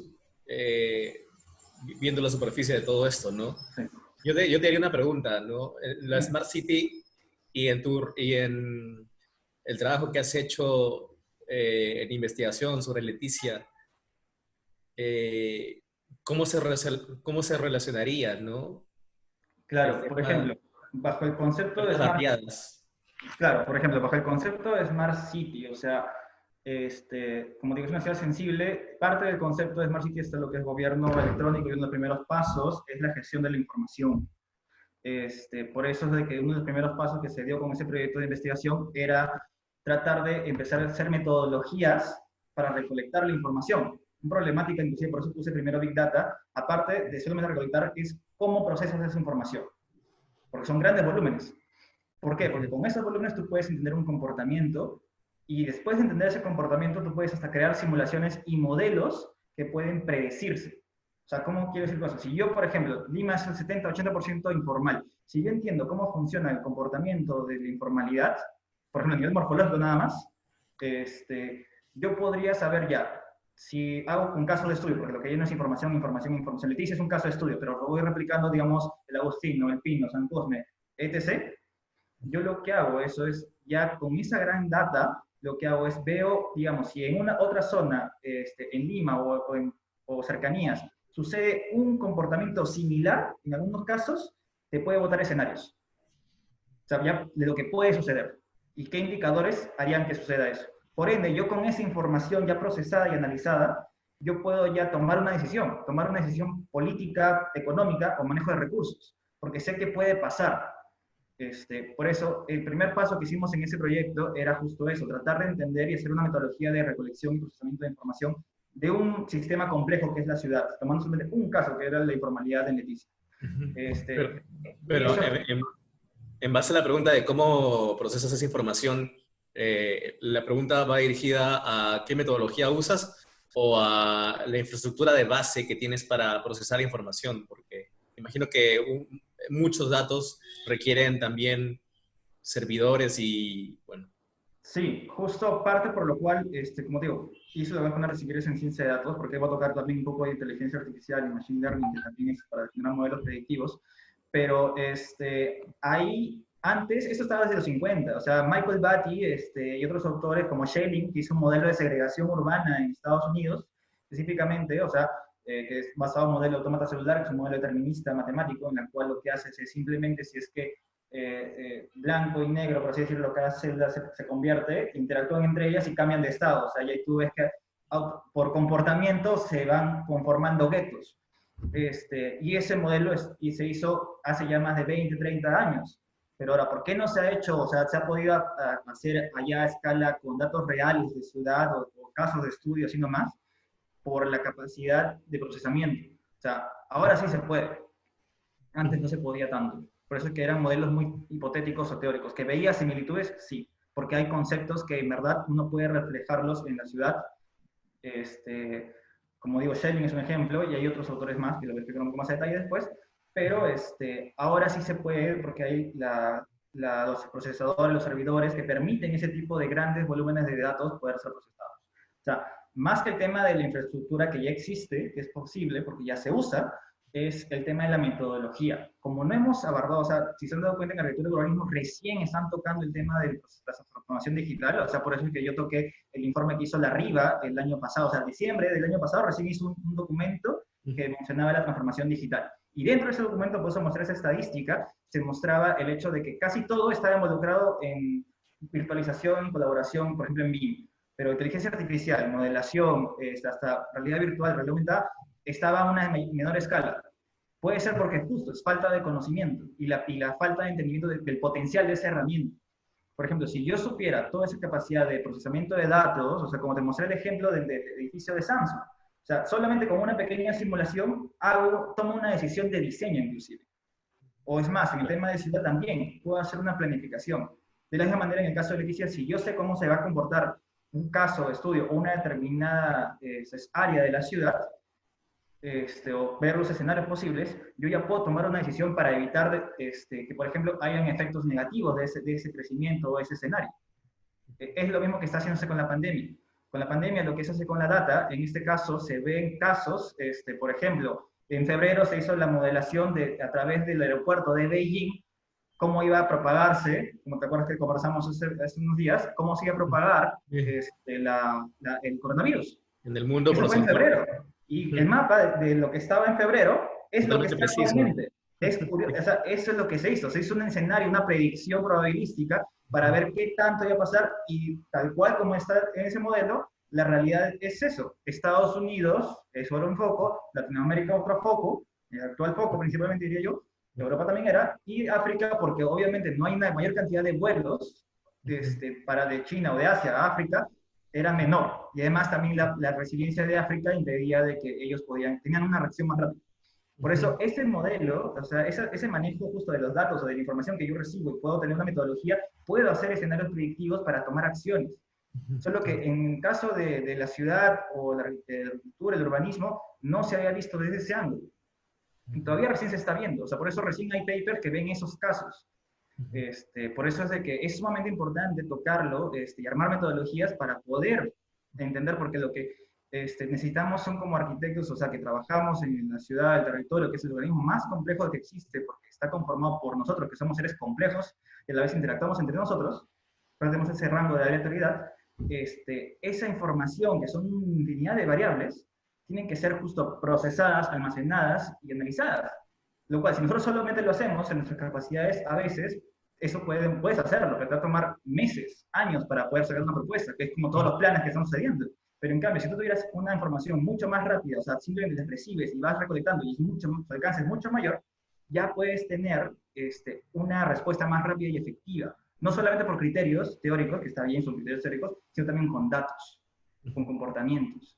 Pero en base a la educación que tenemos los arquitectos actualmente, es un cambio cultural bastante, ¿no? Porque te enseñan o sea, que está bien, ¿no? Te enseñan el dibujo a mano, te enseñan la proporción y todo esto, pero falta algo importante que es el manejo de datos, el pensar a través de herramientas digitales, más que ser una herramienta, sino ser una extensión de tu mente, ¿no? Es una Y es herramienta. un cambio cultural. Es claro, o sea, entender de que tampoco no es que la tecnología te la va a hacer todo, tampoco, o sea, siempre hay un criterio. Por eso es que Pero, los ingenieros de sistemas, por eso siempre, hasta Kuhlmann lo dijo, o sea, las ciudades inteligentes no deben depender de los ingenieros, tienen que estar involucrados los arquitectos y los urbanistas, porque ellos tienen el criterio, el ingeniero para ver lo la hace coherencia. por tecnológico. Claro. Eso es lo Alexis. que sucede ahora. Yo tengo colegas, tengo compañeros que conozco que son ingenieros y son muy buenos en sus campos, que inclusive hablan sobre Smart Cities, pero no entienden a veces los conceptos propios de lo que es ciudad, pero lo que más ven es el tema tecnológico. Claro. Alexis, ¿estás por ahí? Sí, sí, sí, está muteado. Sí, sí, ya, ahora sí. Ya me di cuenta que estabas muteado. Sí, bueno, primero agradecer a Yeshua por la conferencia. Súper interesante los temas que ha expuesto. Me gustó bastante resaltar también cómo hoy en día los arquitectos pueden tomar distintas rutas de carrera, no solo por la ruta del diseño y el lado de hacer un estudio de arquitectura, sino también involucrarse con estas tecnologías como lo está haciendo Yeshua, para tomar otro tipo de decisiones, para tomar otras líneas de carrera. Los arquitectos ya pueden estar enlazados a la ciudad, a la construcción, a la vivienda de distintas formas, que no solamente son el diseño que nos enseña un poco en la universidad. Se han abierto estos nuevos caminos de carrera que debemos también explorar. También me gustó bastante todo el tema de recolección de data, de Big Data, como mencionaste también lo de 1984 de Orwell, con lo que está sucediendo en China. Es un poco distópico pensar en eso también porque ya se está dando, toda la data que se maneja ya es utilizada por el gobierno para tomar decisiones súper eficientes para la ciudad. Se pueden construir carreteras en 2 días, se pueden construir estos hospitales que se hizo en 48 horas por el tema del coronavirus, pero a diferencia de qué, o sea, a costo de qué. En China, por ejemplo, tal como decías, el tema de los paraguas, las caras de los usuarios, todo este tema de evaluar a los ciudadanos en base a sus actitudes, a diferencia de repente de Estados Unidos, donde los Facebooks, Ubers, Airbnbs son los que controlan su propia data y el gobierno un poco está separado de esto. Y no sé, ¿cómo ves este tema, esta diferencia entre de repente China, Estados Unidos? ¿Cómo Sí, es hacia dónde va el Perú? ahí hay dos El que maneja la data tiene el poder finalmente ahí. Sí, por eso le llaman no petróleo. Ahí hay 2 puntos que justo has tocado. Uno, en tema de China, o sea, justo eso tuve un debate con Willy, me acuerdo, cuando le comenté lo que estaba trabajando y lo que estaba aprendiendo un poco. Y me hizo el comentario, pues, o sea, debatimos sobre el tema de Orwell y decíamos, pero justo se está creando el escenario de 1984. Y él decía, pero que también hasta qué punto la gente no quiere ser observada, o sea, aparte de las redes sociales el aumento de los likes o el Instagram, entonces es justo un registro de la persona, o sea, la persona tiene el miedo filosófico de ser olvidado en la historia, por eso es que genera un legado, tiene pareja, etc., y el registro de lo que como, lo que hago, lo que vivo, etc., es un registro de que has vivido en el momento que has vivido, o sea, eso es una manera de decirlo. Y eso es lo que alimenta, por así decirlo, ese levantamiento de información. Por eso que en China tampoco no es que no estén tan crítico, ellos vean tan negativo el tema de tener esa información registrada, ¿no? Ellos lo ven en cierta manera un balance. Ahora, eso por un lado. Por el otro lado es el tema justo de que diversas entidades como Uber, Google, Facebook, etc. tienen la información que inclusive el Estado no lo tiene. Y hay un problema que se llama la interoperabilidad. O sea, lo que hacen, inclusive acá están queriendo hacer, porque todavía no está nada aplicado, es, por ejemplo, solamente con el Ministerio de Justicia quería hacer el proyecto de interoperabilidad con todas sus entidades que involucran al Ministerio de Justicia. Eso me acuerdo porque después del año pasado que estuve viendo eso. ¿Por qué? Porque igual como el Ministerio de Vivienda, sucede lo mismo. O sea, en tema de el Ministerio de Vivienda tiene información que dónde tiene la Municipalidad de Lima o la Municipalidad de cada distrito de nivel nacional y viceversa. Que si uno juntara esa información al Estado, en verdad, si tuviera esa información ordenada y organizada, podría ser una toma más efectiva. Ahorita, ¿qué está pasando con el COVID? De que, como es una información muy general, no es tan específica, la toma de decisiones y manejo de recursos es desigual. Ya lo que ha demostrado, o sea, justo había Wire, que es una revista de tecnología, había hecho una crítica de que en Estados Unidos, por ejemplo, en Nueva York, estaban haciendo el tema de la densidad, que las ciudades densas es por eso que la gente se está contagiando más del COVID. Hicieron un versus de que no, en base a la información que están manejando, si en verdad la manejas bien, como Hong Kong o lo ha hecho Singapur, se han dado cuenta de que no es el tema de densidad, sino era el tema de la desigualdad. Por ejemplo, en Latinoamérica es informalidad, allí en Estados Unidos es la desigualdad, por ejemplo, en los sistemas de salud, en los sistemas de infraestructura, que está, por ejemplo, por minorías, ya sea afrodescendientes, latinos, etc. Y es por eso que ellos tienen un mayor rango, de lo cual es de contagio o mayor probabilidad de que se contagien, porque el sistema en ellos, en este caso, es desigual. En nuestro caso es así. Y como el Estado no tiene la información específica, no puede destinar esos recursos. O sea, por ejemplo, cuando sacaron el viernes la distribución por distritos del COVID, hay entrevistas que hicieron en RPP a analistas que decían de que en ciertos distritos ya el porcentaje que querían que sea menor a 1 ya se había llegado, o sea, era 0.8, 0.5, pero en otros distritos había sido de 2 o 3. Pero tu distribución de recursos, ya sea del bono, estrategias, sigue siendo igual. O sea, igual, en algunos casos tú vas a distribuir tus recursos en zonas donde ya no se requiere tanto y estás sobregenerando o sobreproduciendo recursos, y en otras es deficiente. Por ende, lo que necesitas con el tema de interoperabilidad y la recolección de información es ser más certero en tu manera de actuar, porque te hace más efectivo en cómo distribuyes tus recursos. En el caso de políticas públicas en un estado que ahorita estamos en deuda y que estamos que ser mesurados en la distribución de nuestros recursos económicos y de personal inclusive, esa información es valiosa. Por ende, tiene que, uno, ser recolectada correctamente, por eso es necesario las metodologías, y el otro también ser distribuida y compartida entre todas las entidades. Sí, tal cual. O sea, si tenemos poca información, poca data, vamos a tomar malas decisiones con esa poca información. También me pareció también súper interesante el tema que hablabas de blockchain, con la gestión del territorio y la propiedad.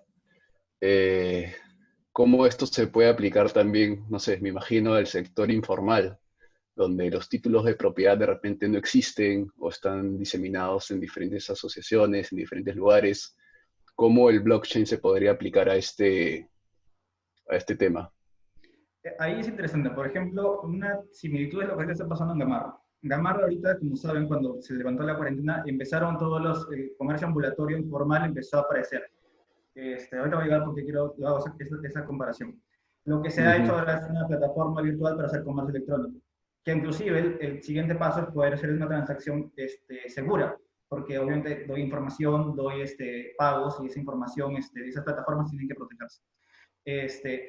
O sea, primero hay un primer paso, que es la formalización o el registro. O sea, algo que estaban hablando economistas era de que para el tema de la informalidad, en el tema, por ejemplo, del territorio, en títulos, primero hay que hacer un registro. O sea, Porque con eso, aparte de que el beneficio para el ciudadano es de que ya tú puedes ser el receptor de bonos. Ahorita el problema es justo de como el Estado no tenía el registro de la gente o de las propiedades, o el Estado de dónde estás viviendo, solo decían como casi nadie tiene a veces en su DNI su dirección, vive en otro lado, vive alquilado porque trabaja en otro punto y le parece que gasta inversión de tiempo y dinero para trasladarse, entonces se alquila un espacio cercano, o sea, su DNI, su información de su DNI no es la misma.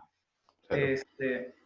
Como tienes información certera, no pudo haber distribuido bien el bono. Y lo que se planteaba es ya, hay que registrar esa información. Pero como esa información también es sensible, tiene que ser protegida y vulnerada. ¿Por qué? Porque si no, cualquiera puede robarse esa información, por eso existe el concepto de ciberseguridad.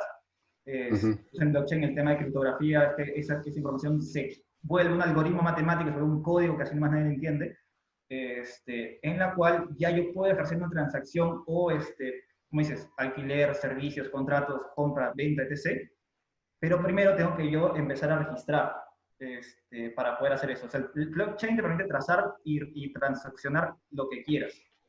O sea, en otros países están aplicando, digo, para energía, para inmobiliarios, el tema de propiedades, para el tema de seguros, para el tema clínico, para el tema educativo. O sea, si yo veo el tema del concepto de una Smart Universidad o Smart College, que es el intermedio, por así decirlo, de una Smart City con el Smart Home, el tema de, por ejemplo, pago de los créditos, el blockchain lo beneficia. O sea, a ese comparativo yo puedo aplicarlo en tema de propiedad, pero para hacer eso tengo que empezar a registrar y formalizar. Y eso es importante, porque sin eso, si no digitalizo, por eso es que el primer punto que se han dado cuenta del gobierno ha sido cero papel. No solamente es porque les dio la gana hacer eso, sino que tienen que justo digitalizar esa información para después hacer acciones como implementar blockchain, implementar ya Big Data. O sea, tienen, pero como también uno, no están compartidos entre ellos, entonces cada uno tiene sus áreas, no saben lo que sucede, y dos, sus metodologías tampoco no son efectivas a veces, no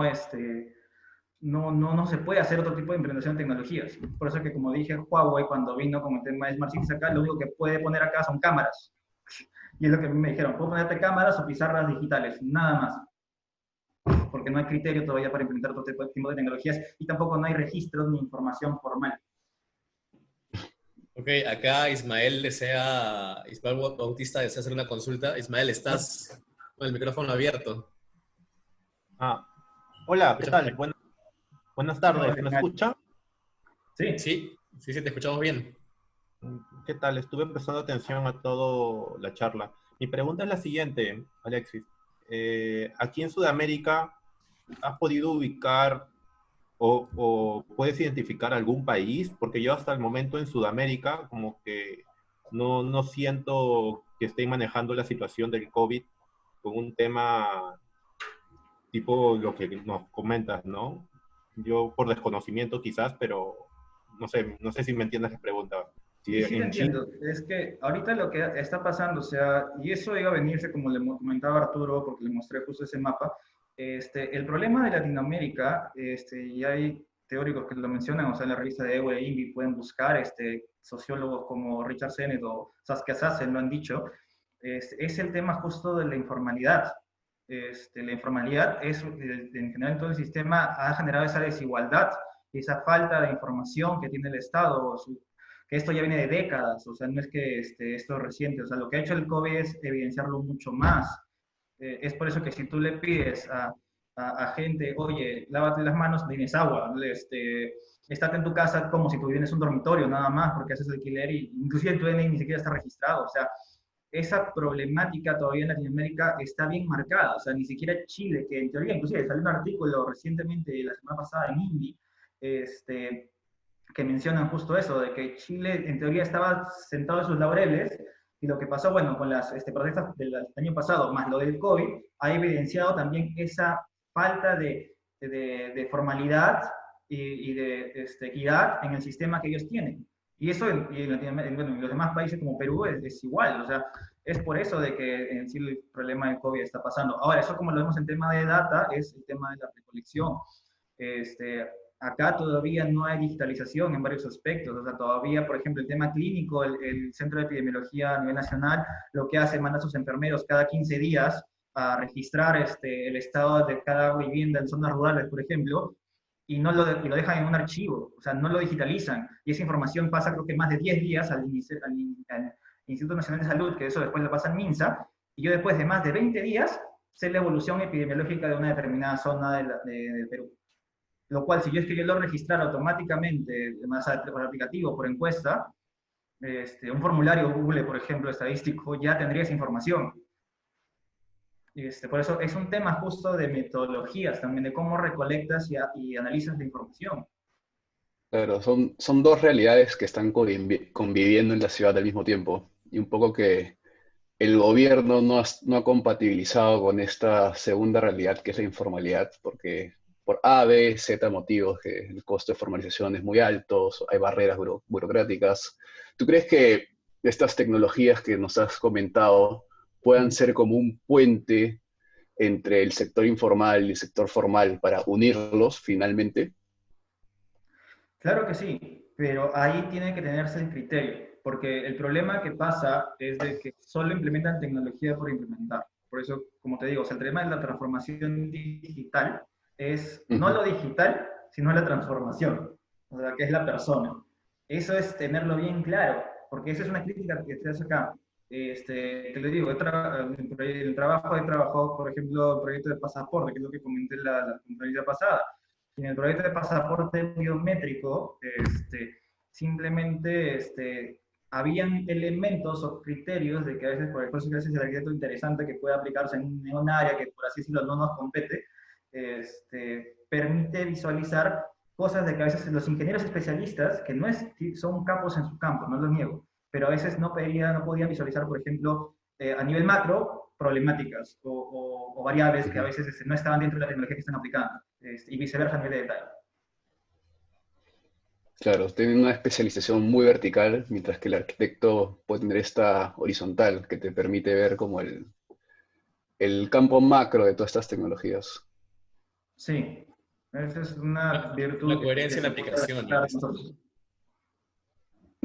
Claro. ¿Y cómo en es? el tema de la transformación digital también, disculpa, no, que quería decir que en el tema de la transformación digital es la transformación de la visión, o sea, es lo que decían en algunos textos que he leído, transformación cultural. ¿Cómo es que cambias el chip de ser un arquitecto que dibuja a ser un arquitecto que programa, por ejemplo, ¿no? Un arquitecto que toma decisiones por datos, más que por una gráfica visual, ¿no? Ese es el cambiar ese chip un poco. Claro, o sea, en mi caso, cuando he tenido suerte también de apoyar en talleres de diseño inclusivo y también en investigación con Willy, o sea, lo importante ahí, más que solamente la propuesta, que obviamente es todo un proceso, pero lo importante es la capacidad de análisis. Lo que te ayudan las herramientas de las tecnologías de información y comunicaciones, te ayuda justo a hacer mejor tu análisis. No digo que al final, o sea, la propuesta al final lo haces tú, o lo hace tu equipo, o lo hacen el equipo, ya sea multidisciplinariamente o ya como se trabaje, pero la ventaja de esas herramientas te permite ampliar el alcance de análisis, y no solamente por criterios propios de calidad, de urbanismo, arquitectónicos, estético y todas las variables que uno puede analizar, pero sino también a través de datos que te pueden mostrar comportamientos. O sea, no es ni uno ni el otro, sino es un complemento bastante. Por eso es de que lo que ayuda a esto, o sea, no solamente que a nivel, o sea, son campos que puedes ver en gestión urbana, en planificación, pero también en diseño, como he dicho. O sea, el ejemplo que le mostré de Samsung, por más que es un pequeño detalle que se ha hecho, pero es un cambio en base a diseño. O sea, yo he tomado una decisión en base a una simulación de datos. O sea, por ejemplo, no por gusto, Barley tiene lo que es el laboratorio de Space Index, porque lo que ven ahí es justo simulaciones de flujos, es un ejemplo, y con eso puedes ver un determinado escenario en el cual tú haces propuestas. O sea, lo vemos a otra escala, una escala de calle o de vías. Yo, como comenté un poco la conferencia pasada, era de que si yo tengo a través de GPS y el celular el flujo de la gente en una determinada vía, o sea, ya mis criterios de diseño urbano, es ya, la vía mide tanto, ok, y la vía vehicular también tanto. Pero si también yo sé por data los flujos en determinadas horas, yo puedo determinar bien exactamente el tamaño de la vía para poder ser que es no solamente coherente a teórico o coherente a criterio, sino también coherente al flujo que en verdad sucede. O sea, eso es importante considerarlo, que eso todavía no se tiene. Alex, ¿querías complementar algo?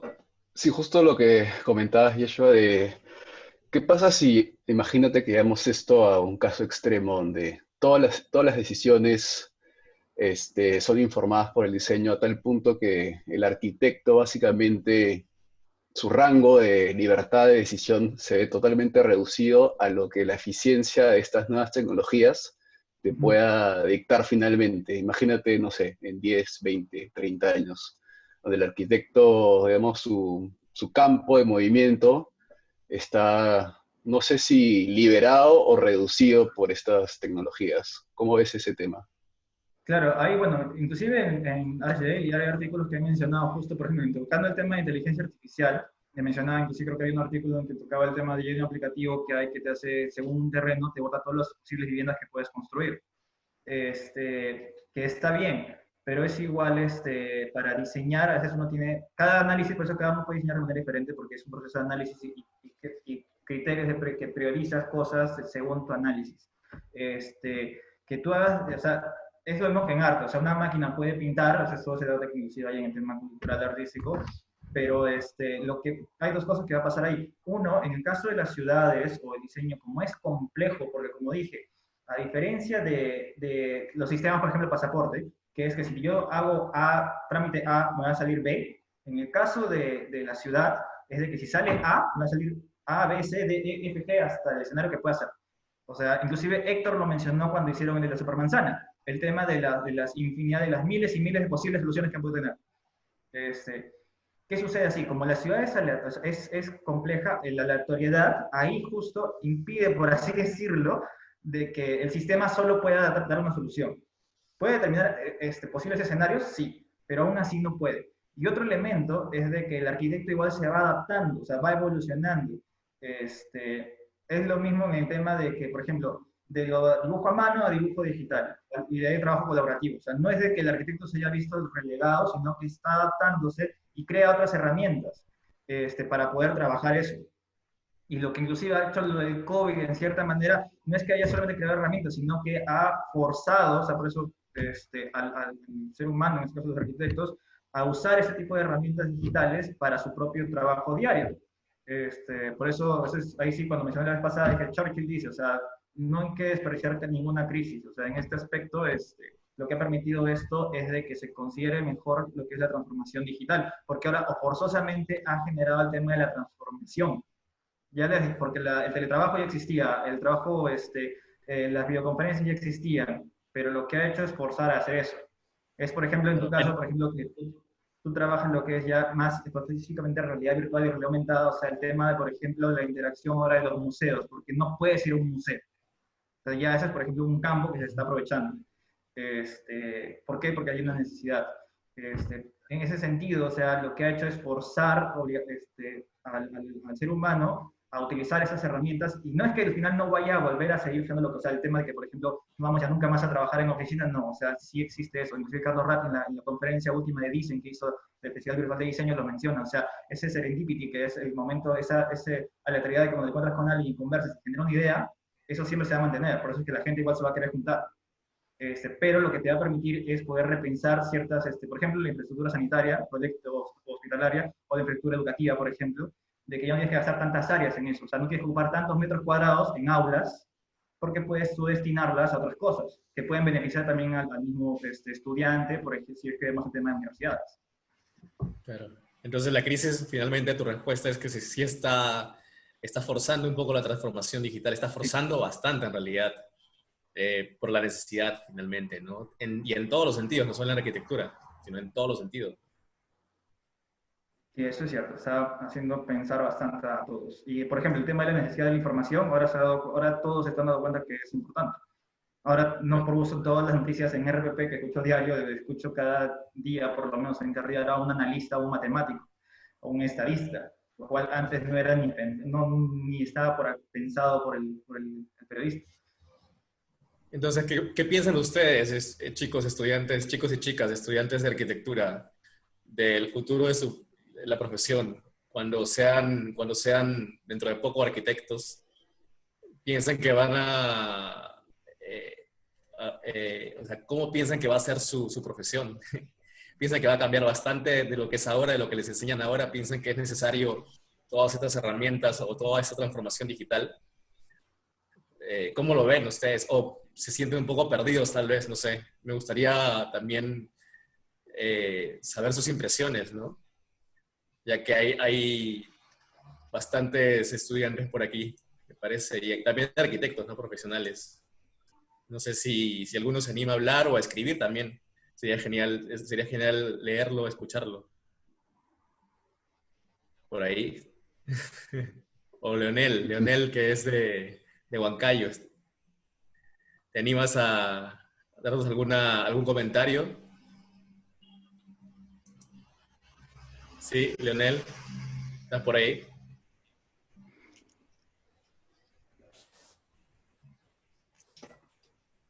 Sí, Sí. pero no me hagan ser como mis alumnos que Willy nos enseñaba a preguntar por nombre, ¿verdad? No me hagan hacer eso. Tomar lista. Tomar lista. No, Mira, bueno. disculpa, Bueno, si no Willy, se animan, no hay problema. para que participen. Igual muchos se animan a hacer comentarios después en el Facebook. Pero mira, Ismael Bautista quiere hacer un comentario acá. Acá se animó, a ver. ¿Cómo le pongo un mute? Ay, ya. No puedo. Fernando, ¿tú puedes ponerle voz a Ismael? Ya está. ¿Me escuchan? Sí. Sí. Ah, ya. Mira, tengo compañeros con los cuales hicimos también estas transmisiones y bueno, interactuamos en rondas de preguntas durante 2 horas para cada uno poder, poder expresar su estado anímico y su realidad, ¿no? Seas un profesional o seas alguna persona con una labor diferente en la ciudad de Lima, de distintos distritos. Y vale, participé allí en una de esas preguntas o intercambio de respuestas, pude atinar a decir, bueno, entonces, si trabajar desde casa, bueno, puede ser un poco forzado, un poco... puedes percibir menos o puedes esperar sentado hasta que te lleguen algunas consultas o algunos encargos de diseño. Lo otro dije, bueno, transformar el espacio de la vivienda a una vivienda semi-taller, pero en mi caso sería diferente porque yo vivo en un edificio, en un departamento de menos de 70 metros cuadrados. Departamento taller, entonces. Así es, sí. Se me ocurrió eso y debido a la interacción que había en esa rueda de preguntas, ¿no? Porque si bien no recuerdo, hace el mes anterior que fue eso, participaba un conductor de vehículo, otros arquitectos, un contador, y cada uno tenía, como que se dice, un negocio, un tipo de as bajo la manga para poder sobrellevar esta crisis, pero igual, o sea, hay cosas que a veces no estaban... Entonces lo No que están lidian. haciendo es replanteando la forma en la que hacen su profesión, cada uno. ¿Tú eres estudiante o eres arquitecto? Estoy en proceso de la tesis, justo a mí me agarró antes de sustentar. Así. Yo estoy planteando un museo del deporte por el distrito del Rímac, Ah, mira, conectado pues, mira. turístico. Ya, mira. Pero Mira, es también interesante. ¿Cómo? ofrezco mis servicios de diseño, Ya. también a través de las redes, pero igual les doy este comentario así como que digo, oye, ¿qué puedo hacer, no? O sea, ¿no? Por Pero no es último, tu también futuro. las manos y tengo equipos en mi casa, ¿no? Porque antes yo trabajaba también en un taller en Barranco, pero por la situación no puedo acudir a Barranco, donde tenemos cinta de corte, trabajamos con madera, metal, así que yo aquí en mi departamento cuento solamente con 4 equipos, que son pequeños, pero vale, se me vino la idea el hecho de ahora traer material en mi casa y ponerme a armar muebles o qué sé yo. Pero bueno, lo interesante es que la crisis esas crisis son oportunidades, ¿no? Y por eso el seminario se llama crisis y transformación finalmente, ¿no? Porque, Claro, y además, por ejemplo, bajo el tema que comentas, el tema de taller, o sea, dentro de la transformación digital, como mencioné en Industria 4.0, está el tema de fabricación digital o el tema inclusive de robótica. O sea, no por gusto, la Fundación Norman Foster hace casi anualmente el atelier de robótica, o también el tema del concepto de que hace el Centro de Datos de MIT, el de fabricación digital. Inclusive acá en Perú hay una startup que es justo de carpintería con fabricación digital. Justo lo que ayuda, por así decirlo, ese tipo de tecnologías es repensar cómo hacer, o sea, no tampoco olvidar ni negar lo anterior, sino también cómo complementar, en este caso, ya sea con el taller de robótica, bien el tema de materiales específicamente, y en el tema de fabricación digital, es cómo la fabricación digital en el tema de la automatización, la facilidad de poder cortar ya precisamente, justo en el tema de carpintería, es más eficiente y efectivo y reduces residuos, por ejemplo. O sea, obviamente lo que te permiten esas herramientas es mejorar, o sea, no es que también no hay que considerar que no, que ya no, ya solo voy a obligarme a la inteligencia artificial, a la ciencia de datos, no, o sea, lo que se ha aprendido, o sea, igual al final uno va a regresar, como dicen, al lápiz y al papel en algunos casos. Pero lo que te ayudan son herramientas que hacen que tu nivel de análisis o procesos en general mejoren, sean más efectivos o eficientes. bueno, chicos, ha sido súper interesante la conversación y la exposición. Muchas gracias, Yeshua, por tu exposición y la verdad que nos has hecho volar, a mí, sobre todo. Y Alexis, muchas gracias por por estar presente y por los comentarios. Y bueno, invitarlos a todos a la próxima semana, el jueves a las 5, a la conferencia de Alexis, que es Realidad Virtual y Arquitectura, que va a estar bien interesante. Les vamos a enviar un correo invitándolos y también dándoles el link de la conferencia TED que le di a Alexis sobre realidad virtual, que es bien interesante, pues te hace cuestionar sobre qué es la realidad, ¿no? Y bueno, no es sobre realidad virtual en sí, pero sí es sobre la realidad, ¿no? Entonces es loco y creo que va mucho con con la conferencia de Alexis. A ver, acá dice Alfonso Estrada, dice, ha hecho un comentario. Bueno, hay varios comentarios acá últimos. A ver, Yasmín dice, Yasmín, ¿quisieras dar tu comentario ahora último? O si no, yo lo doy. En mi opinión, todas las universidades deberían capacitar, informar y alentar a sus estudiantes a adaptarse a diferentes escenarios que puedan presentarse en un futuro desde ya. Prevenir situaciones a tener una visión más completa de ellas. Actualmente contamos con una educación muy típica y básica. La pandemia obligó a todos a trasladarse a lo digital, pero no todos estaban preparados. Resultó algo chocante. Creo que totalmente cierto. Sí. Y chocante no solo para nosotros, sino para, bueno, no solo para los estudiantes, sino también para las universidades que han tenido que adaptarse a la fuerza. Claro, Alfonso Estrada dice, me parece sumamente importante que se sigan haciendo este tipo de conferencias y también una labor de divulgación de parte de arquitectos jóvenes para que los estudiantes se den cuenta de los conocimientos que exige el mercado a nivel mundial, ahora y a futuro, para que exijan que se modernice los sílabos, para que se enseñe programación y programas relacionados a nuevas tecnologías.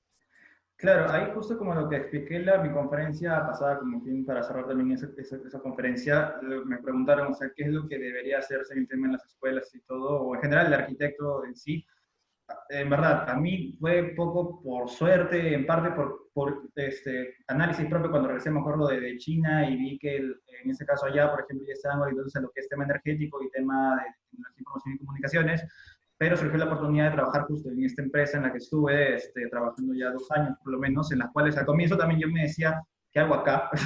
Porque más querían ver mi tema en tema de gestión o el tema de formulación de un proyecto, más no tanto el tema de entender las tecnologías. O sea, por eso es que primero fue una capacitación conceptual, o sea, no soy técnico, no soy ingeniero de sistemas, o sea, estoy aprendiendo a programar, estoy aprendiendo justo un poco más, o sea, inclusive certificaciones como IT, pero primero tenían que empaparme de conceptos. Primero entiende el concepto, la esencia de esa tecnología, y la ventaja es de que tú, por lo que en mi caso como arquitecto, tenía esa facilidad, como siempre hemos estado replanteando proyectos o analizando y dando una propuesta a una velocidad un poco más rápida del usual, podías formular proyectos y formular hasta cómo aplicarlas, inclusive, tanto en mi campo como en campos diferentes. pero lo que hizo al comienzo fue sacarme de mi zona de confort. Yo para nada había considerado, o sea, sabía del tema de la tecnología de información y comunicación, sabía que iba a venir, pero me permitió justo ver otra perspectiva, no solamente de mí a la carrera de la tecnología de información, sino también de los ingenieros, los tecnólogos, a mi propia carrera, en cómo aplicarlo. Así que, en verdad, como dije la vez pasada, un principal consejo es sacarte de tu zona de confort, te ayuda un montón. Y bueno, y todo está en internet, así que todo se puede investigar, puedes empezar investigando por tu cuenta y después ya buscar maestrías, buscar especialidades o incluso cursos online gratuitos y que solo pagas por el certificado, por ejemplo, en Coursera, edX, y bueno, hay muy buenos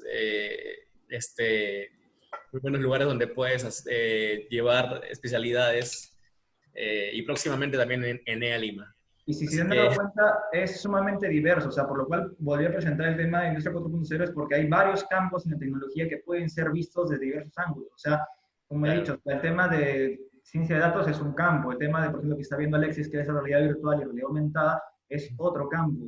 Que interactúan, también pueden interactuar, o sea, tú, pues, una vez me acuerdo que conversamos con Alexis y decía, yo tranquilamente ya agrego Big Data, Business Intelligence aplicado a realidad virtual y yo estoy viendo el proyecto y a la vez veo data y con eso hago un proceso de diseño.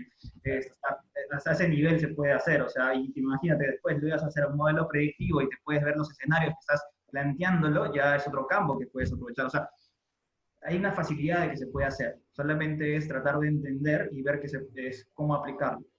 Claro.